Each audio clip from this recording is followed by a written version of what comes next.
Приветствую вас на канале Техревизор. В этом рейтинге я собрал 8 отличных беспроводных клавиатур, которые можно, не сомневаясь, рассмотреть покупки в 2024 году. Удобно ведь пользоваться такой клавиатурой. Никаких проводов, легкость переноски, да и эстетически на столе смотрится. Для удобства выбора разделил их на две подборки. 4 модели для игр и 4 модели для работы, ежедневного использования и всякой рутины. В общем, старался подбирать как можно более разнообразные модели, чтобы больше людей смогло найти себе подходящий вариант. Поэтому рассматривал модели разного форм-фактора с разным типом подключения. Механики, мембранки, ножничная, разные переключатели и функционал. Давайте начну рассказывать про каждую модель подробнее, а вы пока можете поставить лайк и подписаться на канал. Начнем с игровой подборки. Тут на 4-м месте топа расположилась Warmila Shurikey Hansa 002. Клавиатура, которая подкупает своим видом. Быстро пробежавшись по характеристикам, так и хочется остановиться на ней. И клавиатура действительно хороша. Всего на ней 65 клавиш плюс 2 роллера. Вся конструкция сделана из качественного ПБТ пластика. Толстые кейкапы, крепкий корпус, все очень приятное на ощупь. Исполнено в интересных, не самых стандартных цветах. Есть классная ножка, которая позволяет регулировать клаву по высоте как угодно. В комплекте идет даже сменная панель другого цвета, чтобы разнообразить внешний вид. Плюс под кейкапами стоят годные свечи. Розовая, Warmila и CV2. Мягкие линейные свечи, для нажатия которых нужно прикладывать немного силы. Тихий тактильный отклик. Правда, те, кто в теме, точно услышат при тайпинге звон. Стандартная болезнь Warmila. Но терпеть такое или нет на усмотрение каждого. В любом случае, это поправимый момент. Несмотря на все достоинства клавиатуры, есть серьезный минус, с которым можно либо смириться, либо забыть про Warmila Shurikey. Основное, что важно для геймера – беспроводное подключение только по Bluetooth. Конская задержка не даст так просто поиграть, поэтому для игр придется подключать ее по проводу. Также у Warmila отсутствует фирменный софт для настройки и программирования клавиш. И только из-за этих серьезных недостатков клавиатура очутилась на последнем месте, так как все-таки за такую цену ее стоит покупать только тем, кому ну уж очень сильно симпатизирует. А вот на третьем месте менее компромиссная клавиатура, да еще и за меньшие деньги. Akko 3098B. Она, кстати, тоже выполнена в довольно привлекательном дизайне. Конкретно я зацепился за эдакий японский стиль в розовых цветах, но есть и другие расцветки в темных синих тонах. В общем, о дизайне тут не забыли. Как и про подключение по радиоканалу, которое необходимо для адекватного гейминга. Также есть и Bluetooth, но, думаю, он мало кого интересует. В любом случае, тут уже не придется возиться с проводом. Собственно, в чем смысл этого рейтинга в целом? По времени работы тут все не так радужно. С постоянно включенной подсветкой клавиатура может беспрерывно работать, сутки максимум. То есть, если вы прям активный геймер, заряжаться придется хотя бы раз в неделю. Но можно и экономить, выключая подсветку, например, в дневное время. Больше мне понравились кнопки. И кейкапы хорошие, плотные, и переключатели интересные. CS Jelly Blue. Это тактильные свечи, которые так легко и плавно нажимаются, что в какой-то момент начинаешь ощущать их линейными. Получается, нельзя их назвать сугубо тактильными, отклик не тот. Но и линейными, само собой, тоже считать нельзя. Но в целом тайпинг тихий, очень приятный. Нет такого песка и дребезжания за счет смазанных свечей и стабилизаторов под длинными клавишами. При этом тактильно приятная и вся пластиковая конструкция. Такой качественный ПБТ-пластик, толстые стенки, шероховатая текстура. В общем, разве что роллера нет и сменной накладной панели, как у прошлой Warmila. Вторая строчка топа Logitech G913 TKL.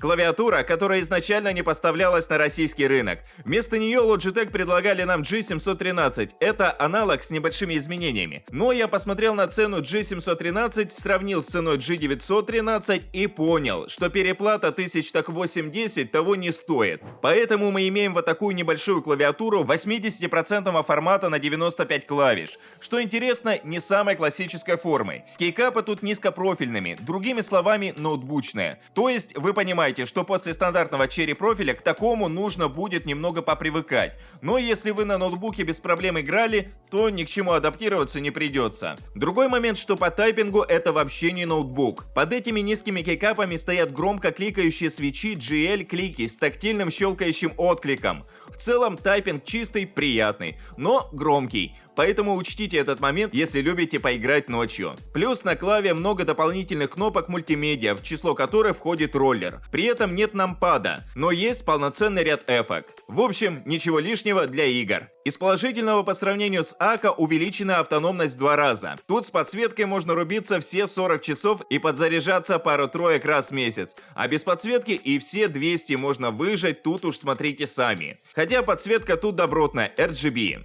В фирменном ПО можно хорошо с ней поиграться, чтобы настроить все под настроение. Ну и функционал кнопкам назначить, если нужно. Ну и первое место рейтинга в этой категории я решил отдать Razer Black Widow V3 Mini. Очень компактная клавиатура при форм-факторе 65%. У нее нет никаких дополнительных кнопок, роллеров, даже пустого места не найти. Но если такой компакт вам подходит, то смотрите, почему бы и нет. Место на столе занимает минимум, в переноске легкое, при этом провода не болтаются. Конечно, возможно, придется привыкнуть к такому расположению клавиш, но это дело нескольких дней. Может быть недели, а дальше никаких неудобств. При этом отмечу качественные колпачки из ABS пластика и алюминиевый корпус. Конечно, ABS пластик может кого-то смутить, но тут по этому поводу сомневаться не стоит, так как кейкапы все равно реально крепкие. Гравировка на них нанесена методом двойного литья, поэтому кейкапы прослужат долго. Переключатели под ними можно выбрать из 2 видов: Razer Green и Yellow. Желтые линейные, эдакий аналог Cherry MX Red. История про плавное переключение с тихим, но тактильным откликом. Они так не щелкают, как GL-клики у прошлой Logitech. А вот Razer Green как раз ближе к ним, так как при тайпинге тоже слышен громкий щелчок, свойственный Cherry MX Blue.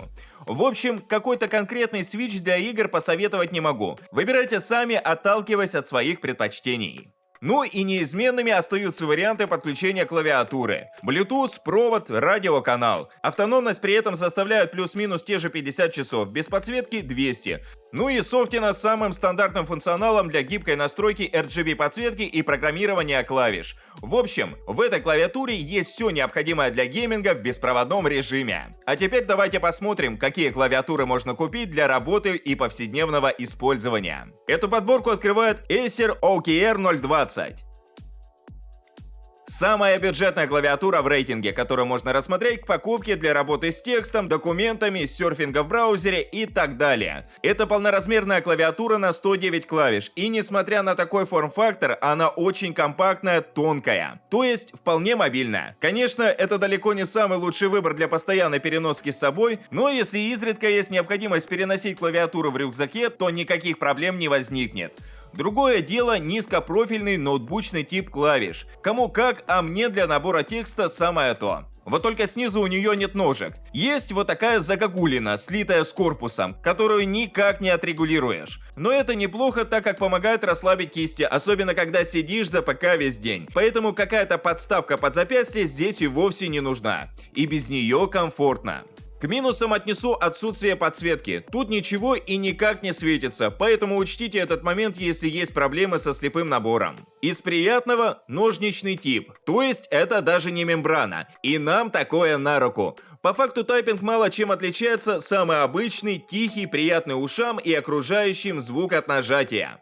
Но вот на ресурсе это сказывается. Ножничные все-таки поболее живут, чем мембранные, тем более в бюджетном сегменте. Также понравилась автономность. Клавиатуры запитываются от 2 батареек типа 2А и может до полугода работать без всяких проводов. А дальше меняйте батарейки или заряжайте старые и еще столько же пользуйтесь. А вот третье место топа я отдал Ugreen K102. Не самый известный бренд в широких кругах, но с таким качеством девайсов у него все еще впереди. Механическая компактная клавиатура на 89 клавиш. Низкопрофильные кейкапы, тонкий корпус и вес 930 грамм делают эту клаву очень удобной для частых переносок. Действительно малогабаритная клавиатура, которую без проблем закидываешь в рюкзак и не заморачиваешься. Хотя и такой сценарий использования, как просто поставил на стол и забыл, тоже вполне для нее подходит. Это механическая клавиатура с коричневыми свечами. Это не какое-то подобие щелкающего красного, вполне спокойное, легкие для нажатия и с приятным тактильным откликом Brown Switch. Тайпинг, конечно, погромче, чем у прошлой Acer, но, например, до какой-нибудь ранее упомянутой Logitech G913 на переключателях GL-клики ей тоже далеко. При этом нет посторонних звуков типа песка, бренчания пружины или чего-нибудь такого. Вполне качественная сборка клавиатуры в целом. Стабилизаторы, алюминиевый корпус, пластиковые ABS кейкапы. Для среднего бюджета все в норме. Есть даже неплохая подсветка. Горит одним белым цветом, но при этом можно выбрать из целых 15 режимов свечения. Не знаю, зачем нужно так много режимов на рабочей клаве, но ладно, пусть будут. А вот автономность тут уже не такая впечатляющая. Если максимально экономить, пользуясь клавиатурой вообще без подсветки, можно выжать из нее около 150 часов. Включаем подсветку и получаем в 10 раз меньше рабочего времени без подзарядки. Поэтому, сами понимаете, так долго, как прошлый Acer, эта Ugreen не протянет. На втором месте стоит Keychron K5 SE. Эта клавиатура совсем из другого сегмента цен. Скажем так, для тех, кому важно получить один из лучших девайсов и выжать максимум из офисной, казалось бы, клавиатуры. На первый взгляд, опять механика, опять на коричневых свечах, ну, разве что кнопок побольше. Казалось бы, зачем платить больше? Но тут-то собака и зарыта. Эта клавиатура поддерживает функцию ход-свапа. То есть вы можете легким движением пуллера вынуть эти коричневые гатероны и вставить какие-нибудь другие, например, кликающие свечи. Мало ли, вдруг вам надоест вся эта линейность, легкость и тишина нажатия. Другой момент, что свечи тут не самые обычные, а низкопрофильные. Собственно, как и кейкапы. Поэтому засунуть какие-то рандомные не получится, учтите этот момент. При этом кнопок на клавиатуре побольше, 104. То есть full-size форм-фактор со всякими F-ками, цифровым блоком. С одной стороны страдает компактность, так как клавиатура реально габаритная получается. При этом весит она меньше прошлой Ugreen. С другой стороны, а что поделать, если для офисной работы нужен этот нампад? Тем более, если клавиатуру не нужно никуда таскать. Идеальный расклад. По автономности никаких удивительных показателей. С белой подсветкой это плюс-минус 30 часов, без подсветки, само собой, сильно больше. Но радует именно качество клавиатуры, проработанное до каждой мелочи. Много сменных кейкапов в комплекте, очень качественный и приятный пластик, алюминиевый корпус, божественный тихий тайпинг. В общем, клавиатура полностью отрабатывает свою стоимость. Ну и наконец, первое место топа заняла Logitech MX Case.